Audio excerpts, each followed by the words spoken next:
Good morning. So let's start this session with Professor Gilberto Tadeu Lima from the University of São Paulo. He's going to talk on the persistent heterogeneity in working household expectations about economic conditions and macroeconomic dynamics. Giba, you have 40 minutes, and then we have 20 minutes for discussions without any delay for our lunch. Thank you. Thank you so much, Clara. Thank you all for coming. Let me start by congratulating the organizers, and especially Ricardo, who is the key figure in this organization, with several help from some people. But it's a pleasure to be here. I have been enjoying a lot being here in the last 3 times, I think. So I had the opportunity to tell Ricardo and Fabio and others that I usually enjoy a lot. I may not agree with everything that I see and watch and hear, but I really enjoy because it's usually nice topics, high-quality papers, so that's what matters to me. I'm less and less of theoretical militant, which means that I like to see good papers despite whether the theoretical framework is to my pleasant or not. So what I will be presenting today is actually another output of a line of working that I have been working on for more than 5 years, for more than 10 years, actually, usually with Jailson, which is my most frequent co-author. And basically, what we usually do is we look for some heterogeneous behavior which is persistent and for which there is empirical evidence. And then we have a double purpose. First, to provide some model, some evolutionary dynamics from which that persistence will arise as an equilibrium solution. This is the first purpose. The other one is to draw macro implications of that persistence, and also the feedback from the macro to the micro diversity. So we usually have this double purpose.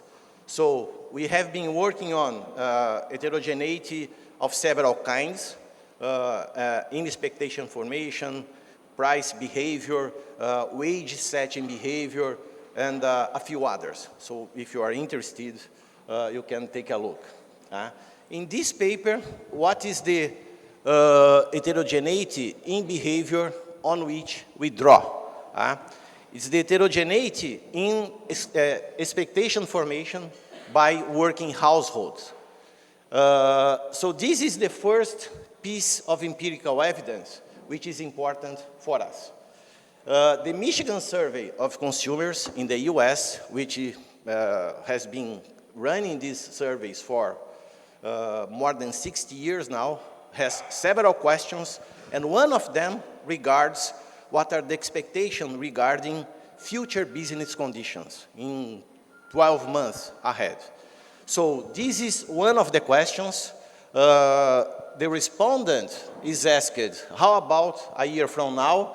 Do you expect in the country as a whole, business conditions will be better, worse, or they will be about the same?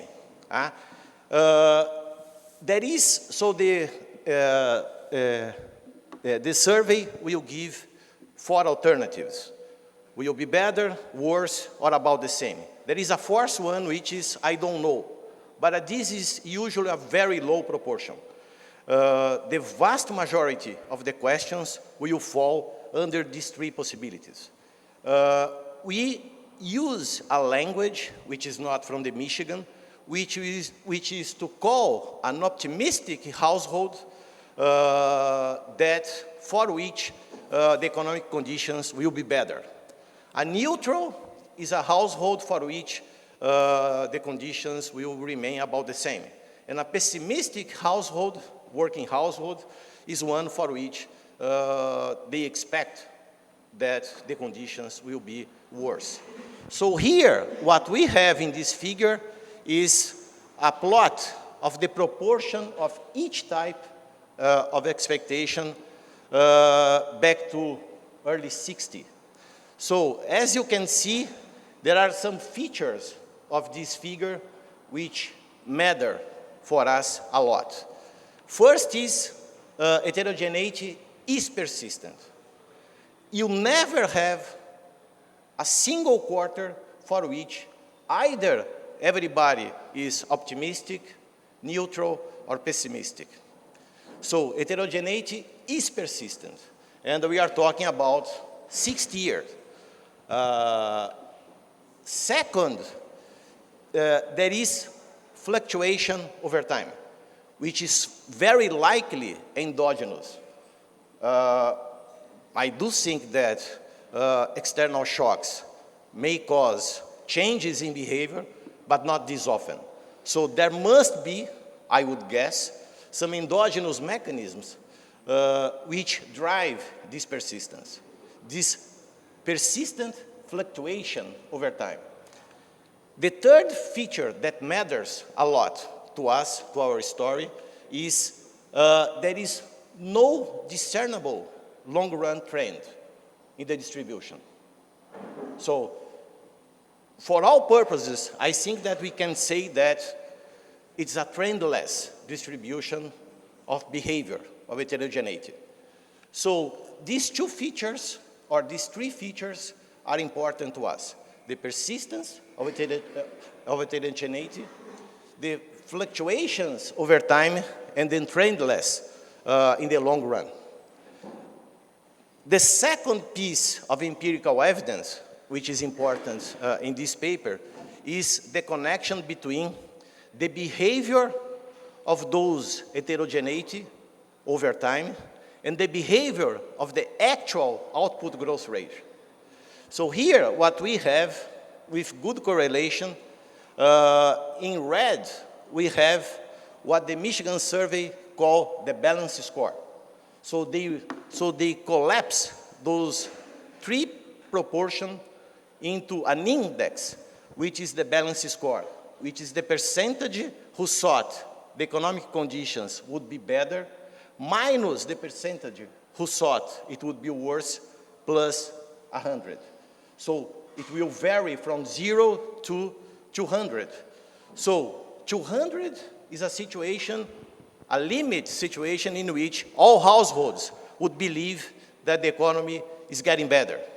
0 would be a situation in which no household at all, or all households believe that the situation will get worse.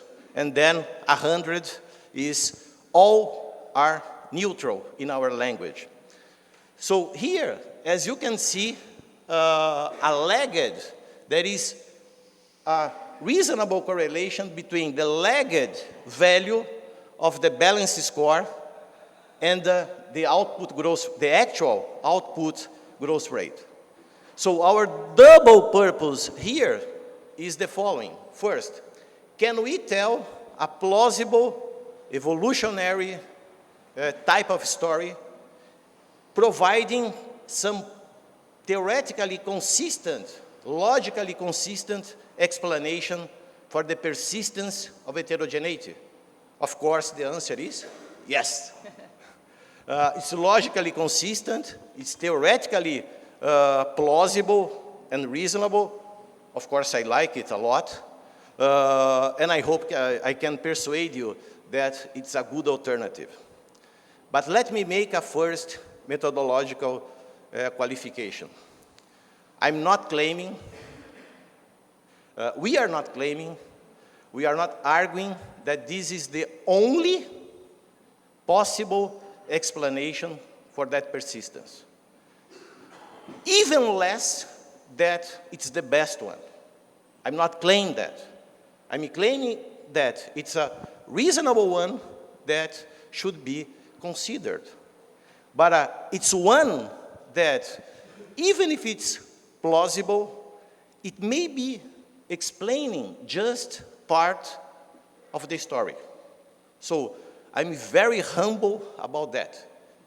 Don't ask me to claim more than that.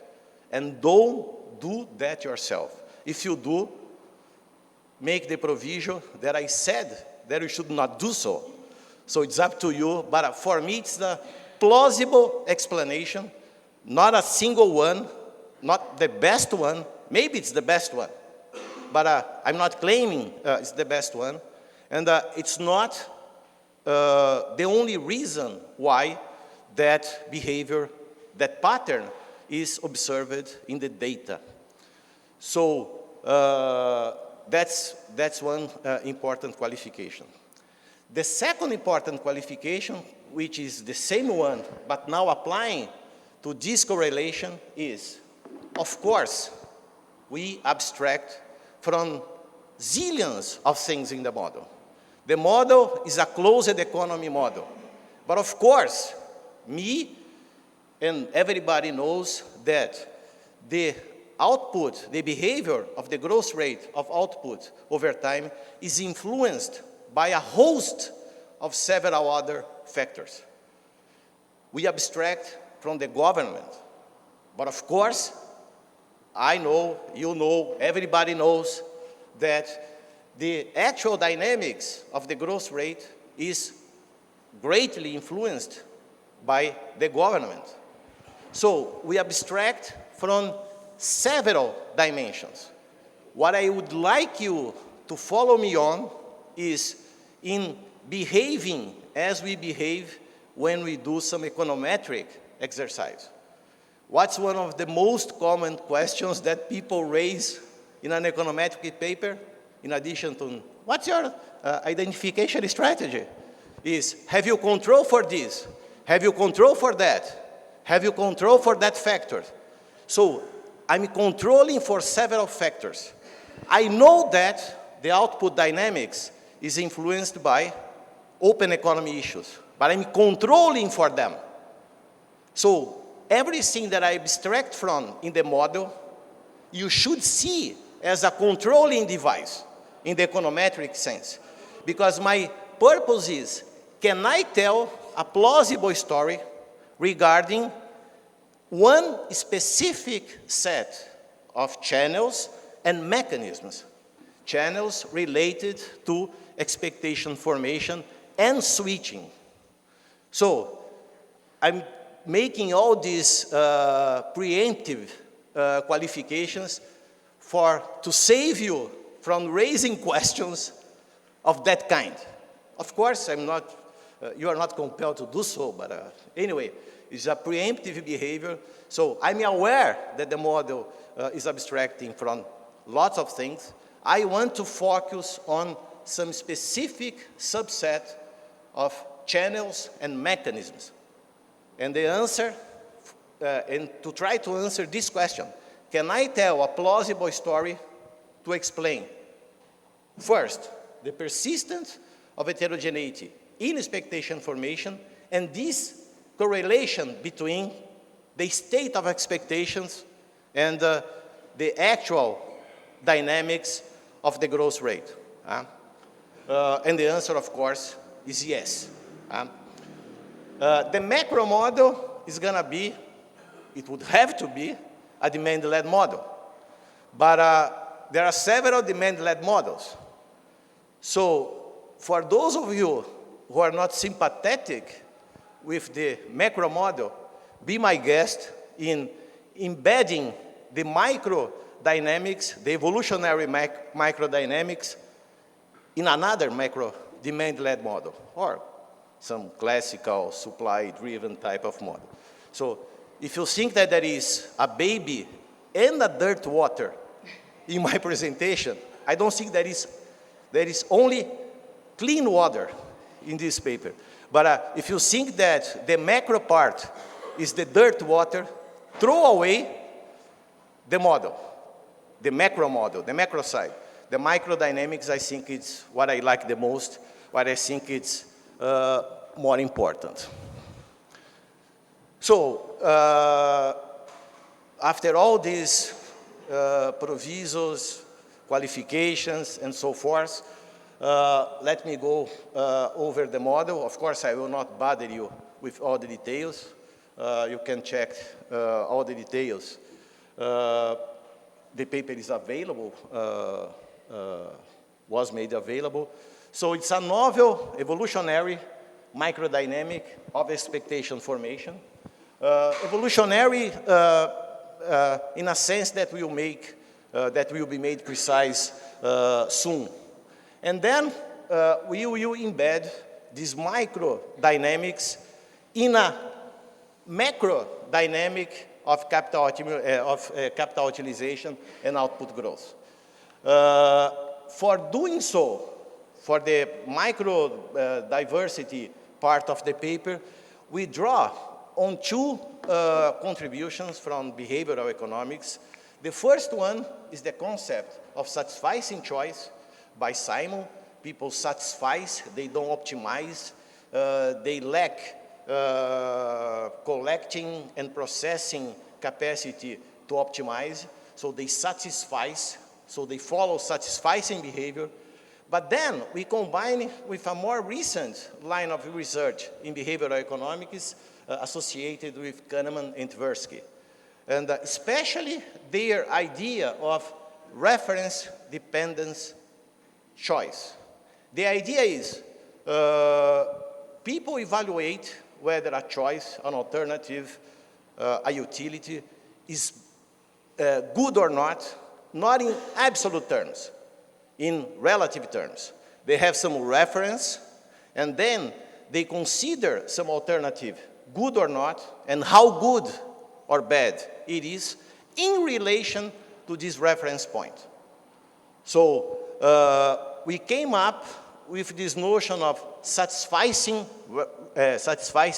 reference point, which is this fusion of Simon and Tversky. Of course, it's an interesting question from which I want to be away from now, whether these two or three fellows feel happy to be combined. That's an interesting issue. We can discuss this after my presentation. I think that they can be made compatible in this sense. But there is a huge, I recognize, of course I hope this will not come with a referee report. There is a huge possible discussion with respect whether this combination is reasonable. I think it is, but I don't want to be delved into this discussion now, at least. Why do Jailson and I, mostly, sometimes with some other co-authors, have been doing this? Among other reasons, because it's a nice way to microfound macro. I think that microfounding macro outcomes analysis is important. But of course, I'm very uncomfortable with the mainstream way of doing so, where the macro is the micro times n, let's say. I have done myself several models with a representative firm. It's useful for several purposes, but it's not useful for several others, especially to discuss, by definition, some kind of heterogeneous behavior. But here, what's nice is the macro dynamic and the micro dynamic, they co-evolve.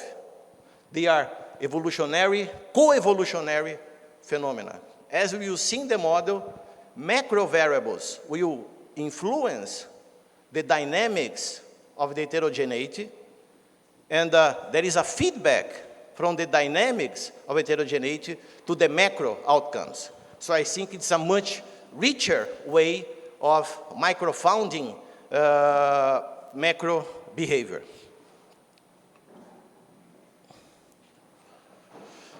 So, as I would say, I will take lots of liberty in using the empirical evidence in a convenient way. I'm not trying to explain the behavior of output in the American economy. That's just a motivating device. But I will try to support several pieces of the model with empirical evidence, as much as possible.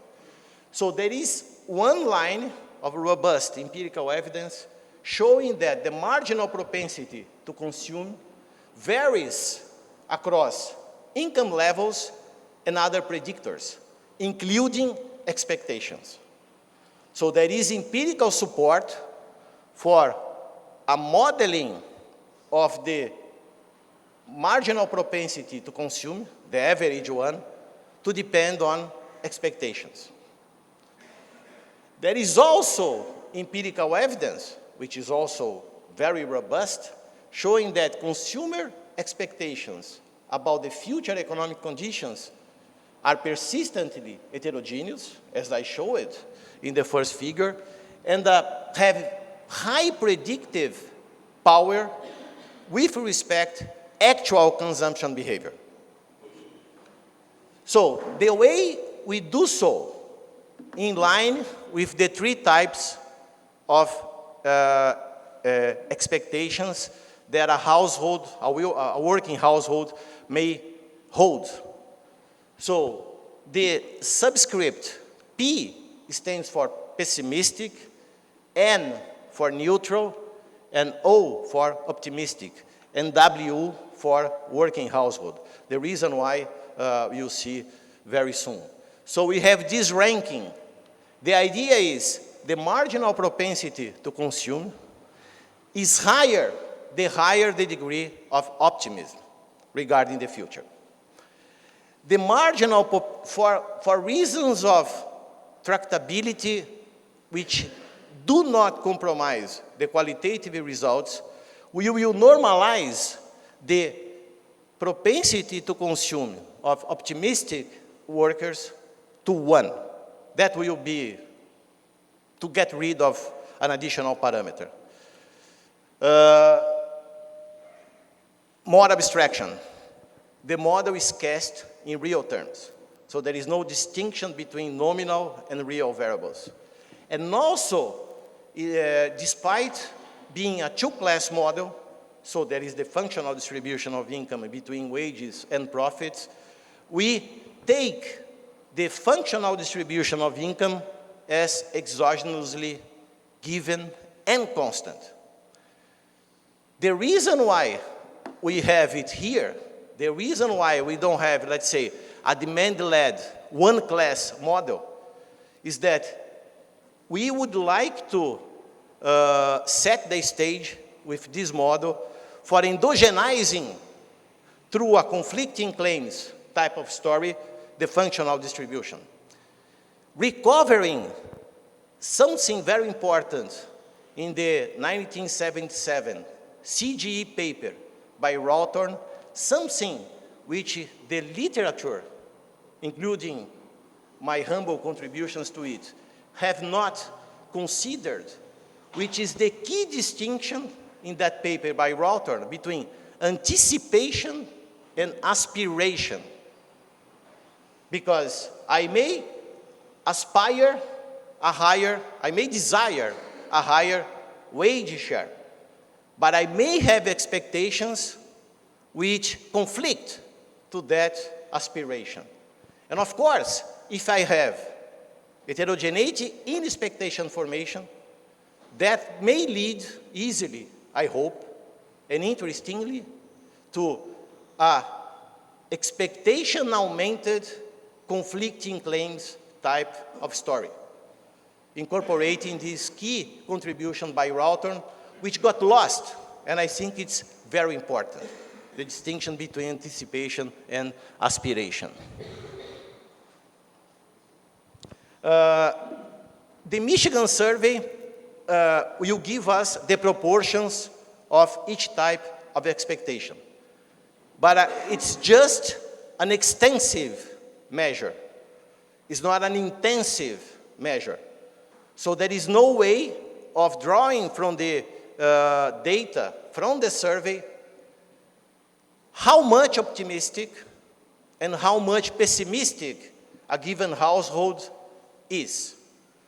So the way we do so, we treat parametrically the extent to which an optimistic household is more optimistic or less pessimistic than a neutral household. So we have this proportionality parameter, alpha, which is between 0 and 1, excluding the bounds.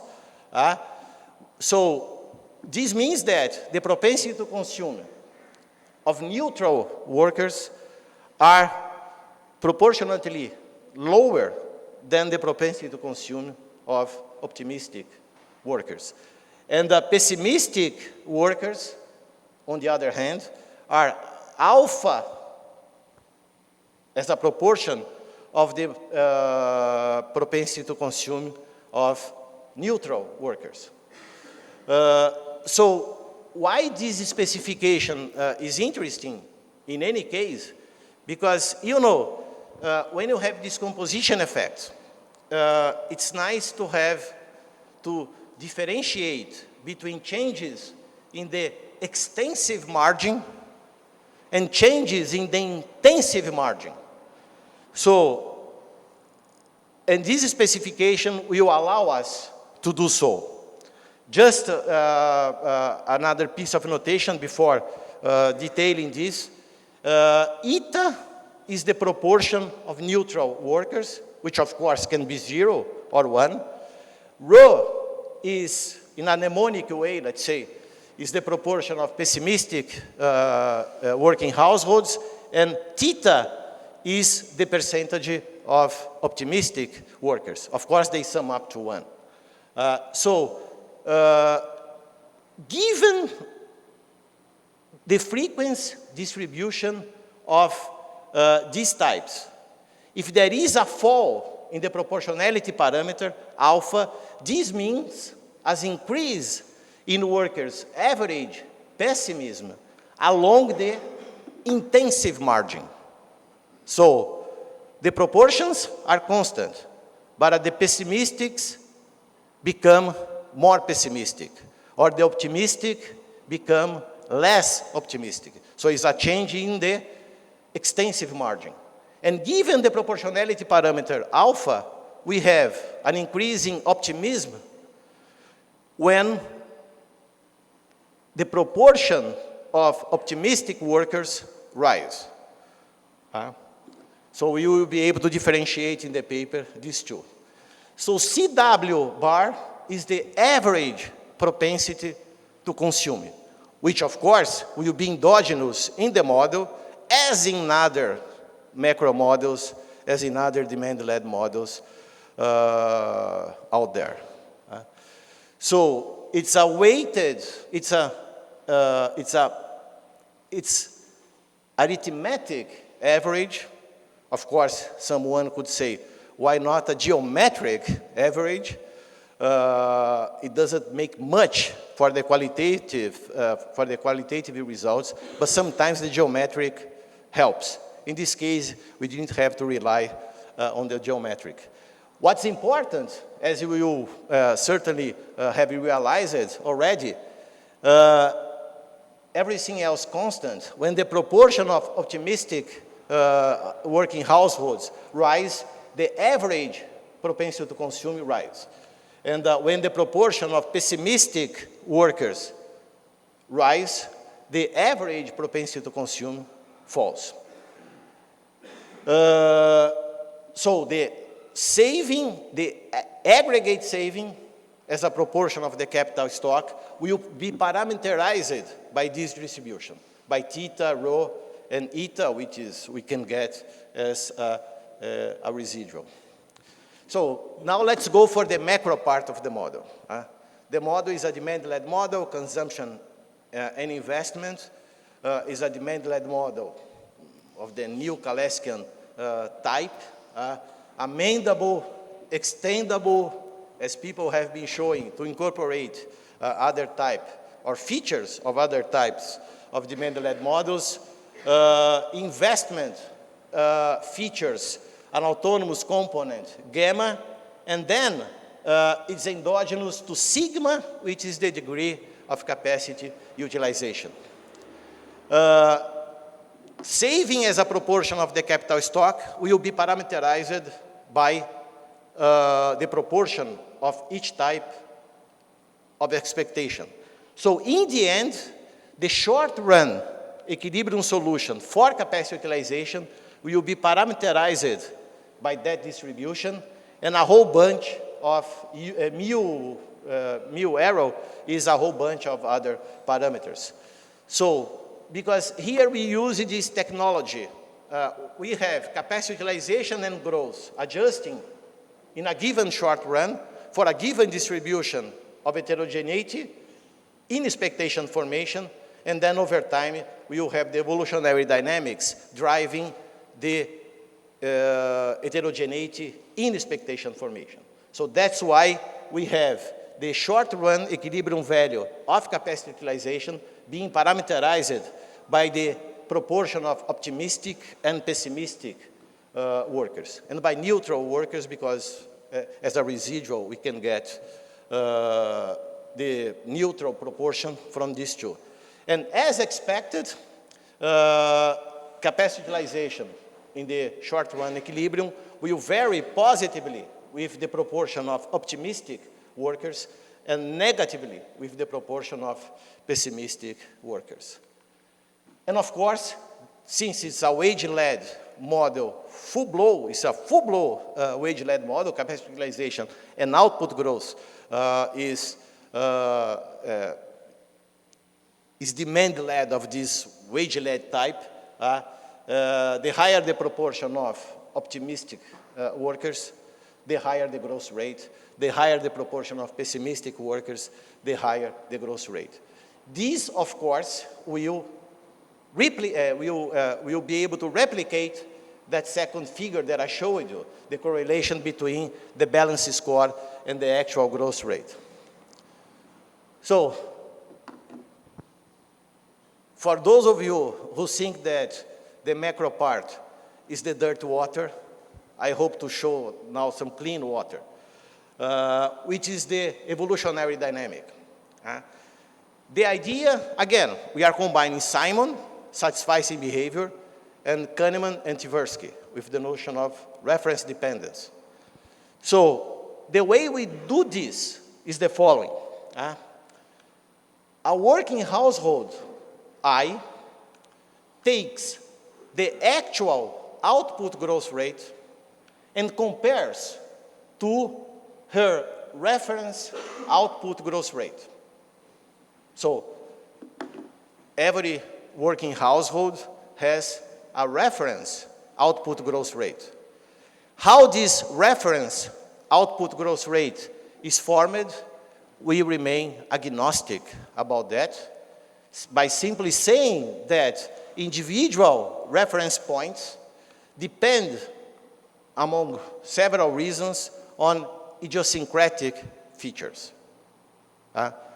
We simply take it for granted that there is a distribution of satisficing reference growth rates across working households.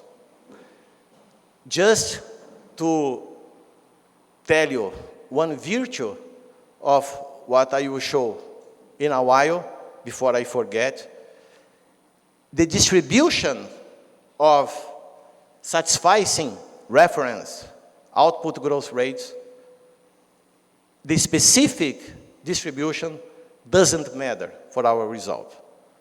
It's general to any distribution. So this is a good thing from the analytical point.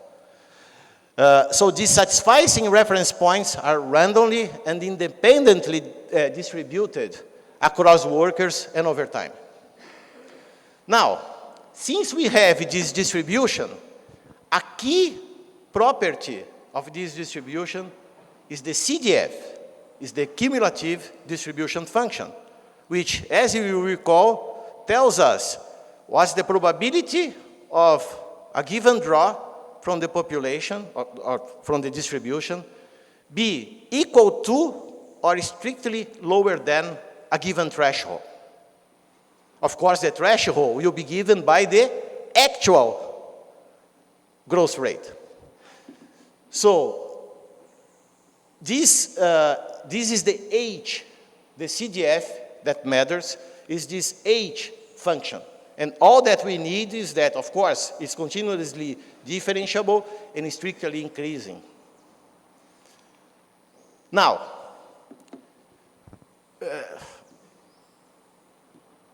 we analyze the switching between types of expectation in probabilistic terms.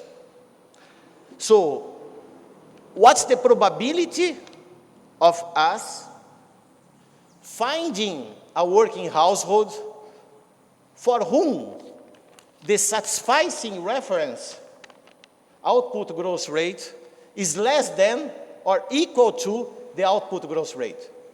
Is H, which is the CDF. Now, when this happens, of course, it's a positive surprise. The actual growth rate is at least as high as my reference point. This positive surprise will trigger an expectation switching, plausibly. So the complement is 1 minus the CDF, which is the probability that for a working household, the actual growth rate is strictly lower than my reference point. That's a negative surprise, which will also trigger a switching in expectation formation. With all this, we can build these flows. This has some, for those of you who are familiar, this has some Markov switching type of, it was basically inspired by that. So take flows 1 and 2. Flows 1 and 2 are the flows from neutrality to optimism and from neutrality to pessimism. Now, what's the probability of us finding a neutral working household migrating to optimism when there is a positive surprise? A neutral working household faced an output growth rate which is greater than the satisfying one. So, of course, it's plausible that she becomes optimistic. But a neutral can also be disappointed by facing an output growth rate which is strictly lower than the reference point. That will trigger a switch from neutrality to pessimism.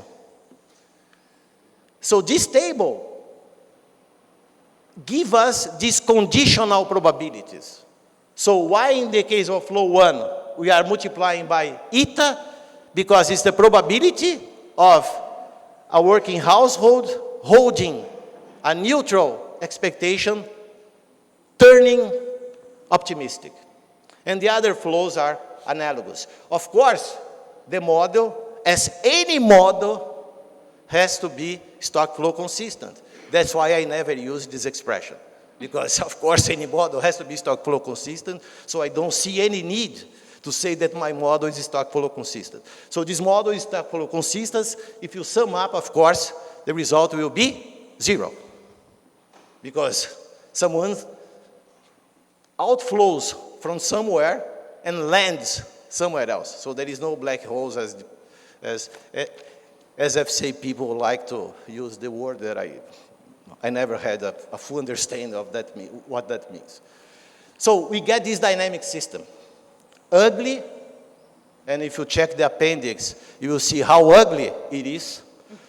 But I can assure you that under some plausible conditions, this dynamic system has a unique fixed point, a unique equilibrium. This unique equilibrium can be either stable, a sink, or unstable of the saddle point type. Now,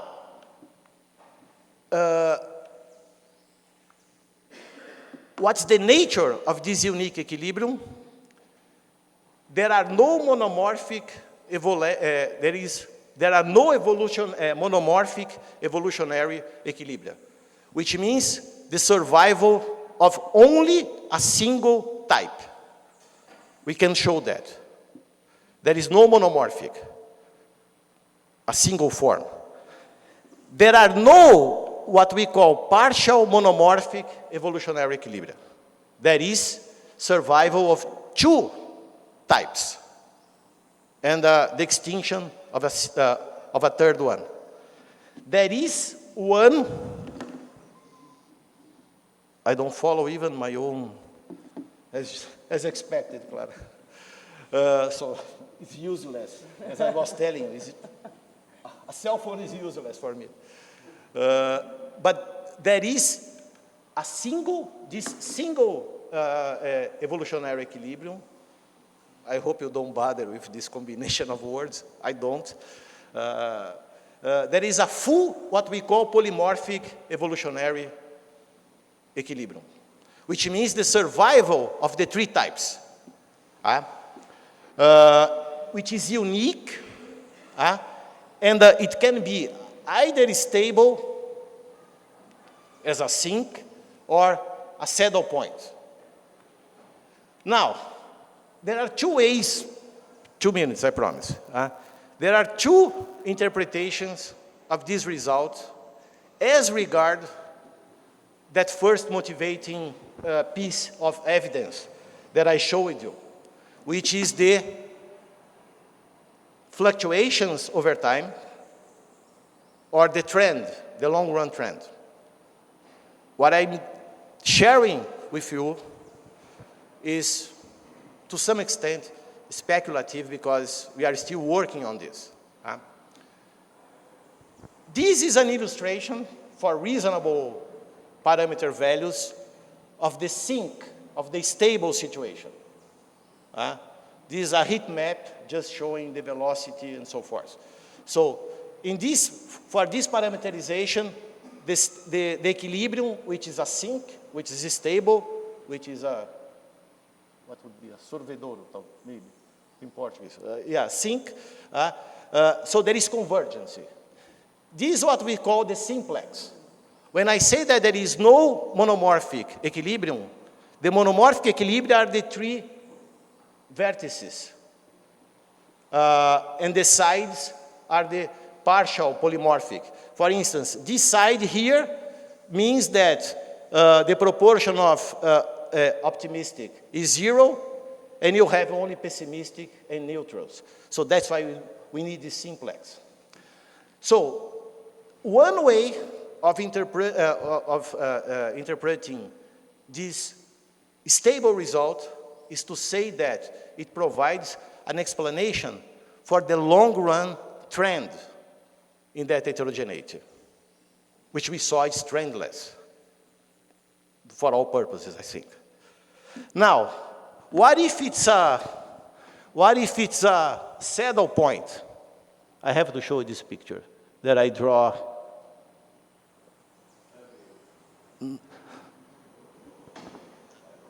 See here,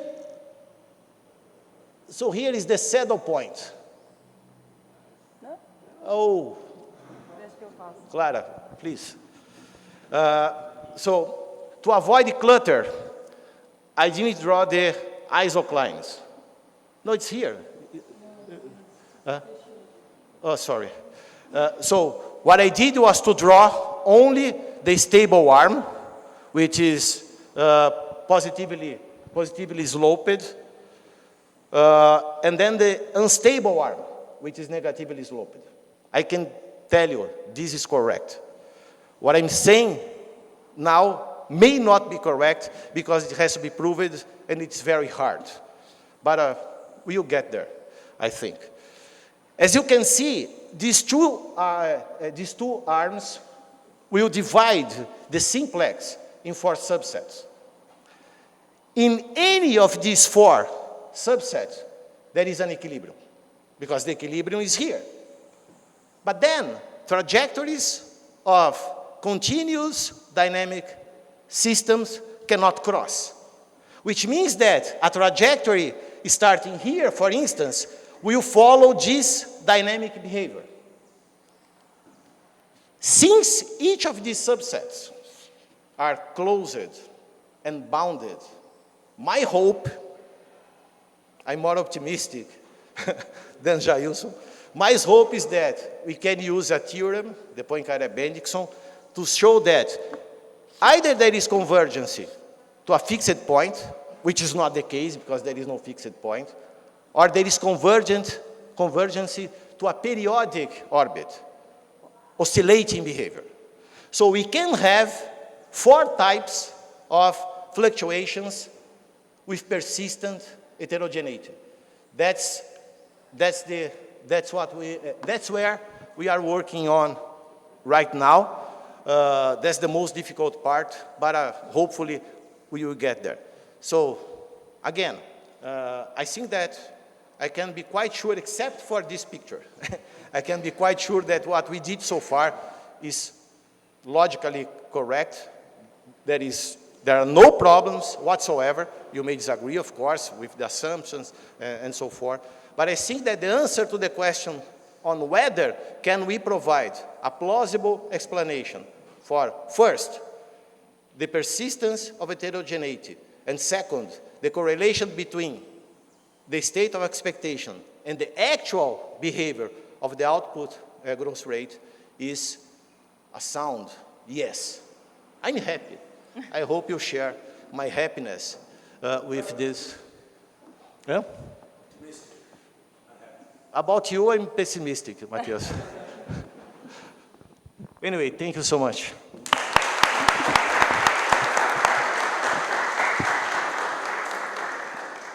Thank you, Giba. Now we have 10 minutes for discussion maximum, because we need to go for lunch.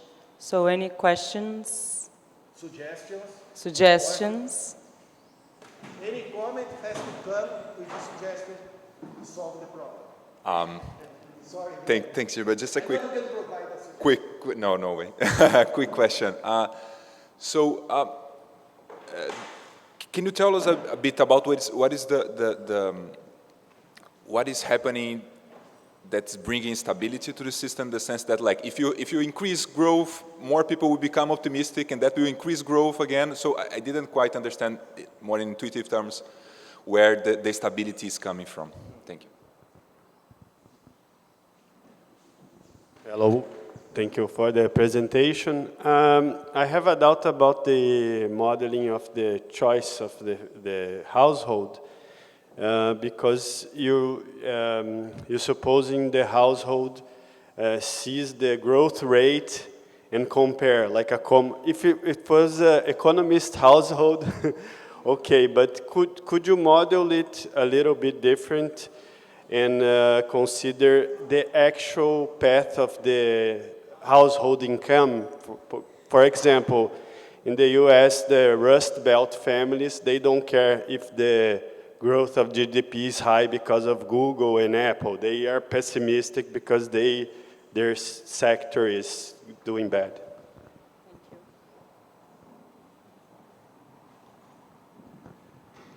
Thank you, Gilberto, for your presentation.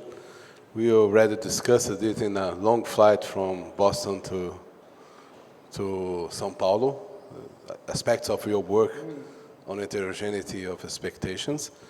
So, when we talked, you mentioned that there is a possibility of applying it to the supermultiplier model as a macro reference.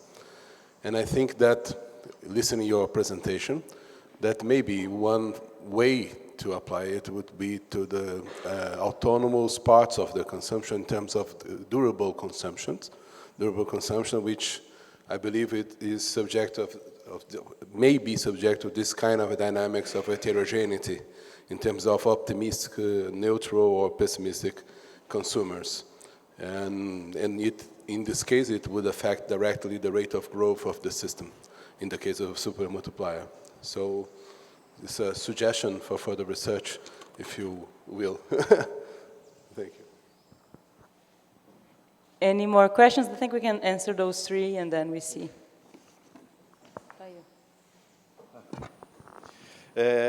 Well, Guilherme, one thing that I actually forgot to explain was the following. In these flows here,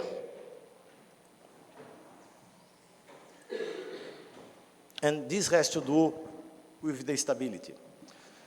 So, neutral working households can only make small moves. What I mean by small moves.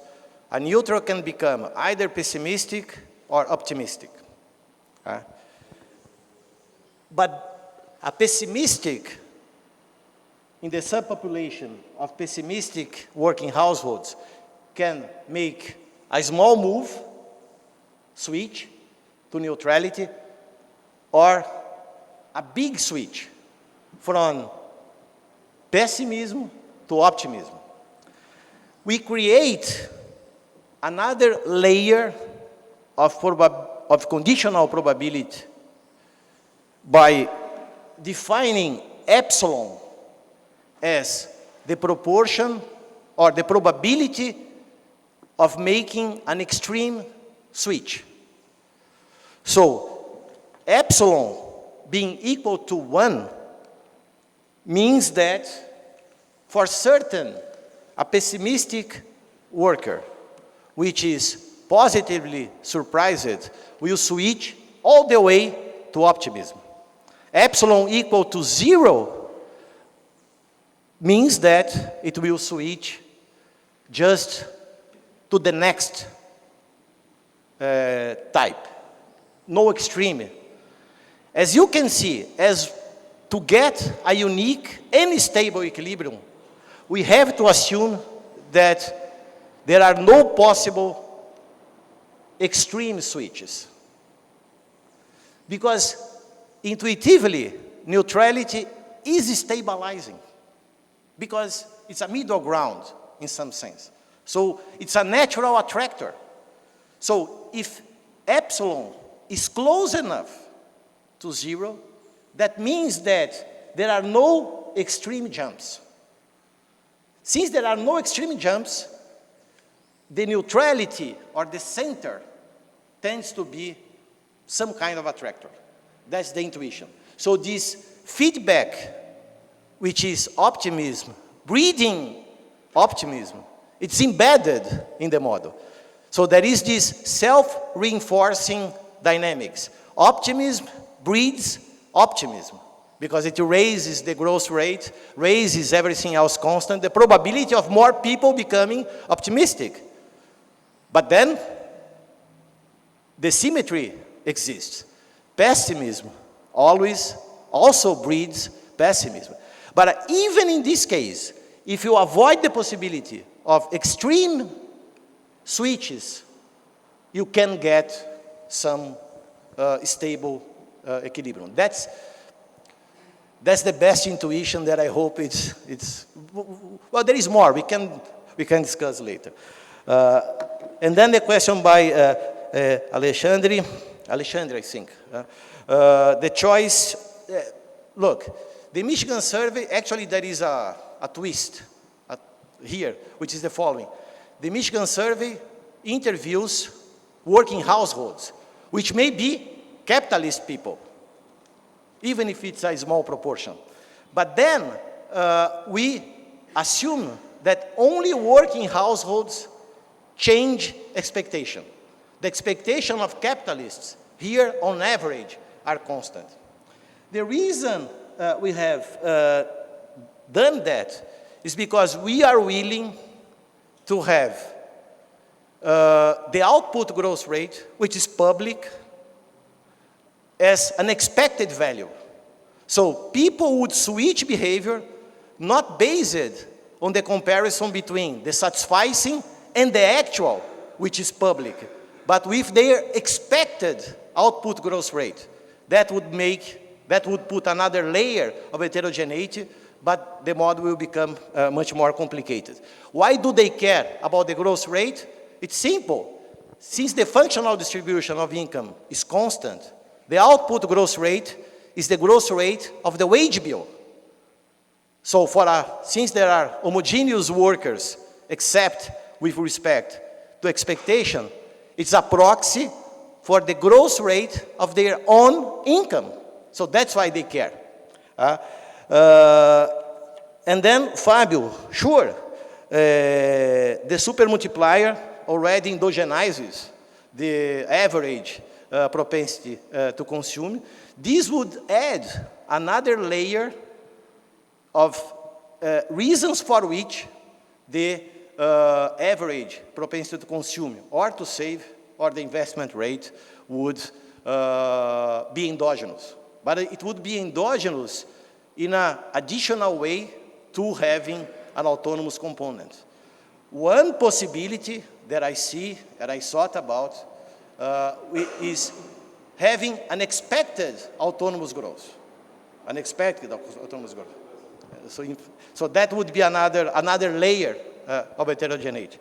But again, as I promised you more than once, and I have been unable to fulfill so far, not for my like, for my dislike, even if I have put heterogeneity in a Harrodian, Scottian type of model, a New-Classical, a classical, a neoclassical type of model, I will come at some point to the multiplier. Anyway, it's last but not least important.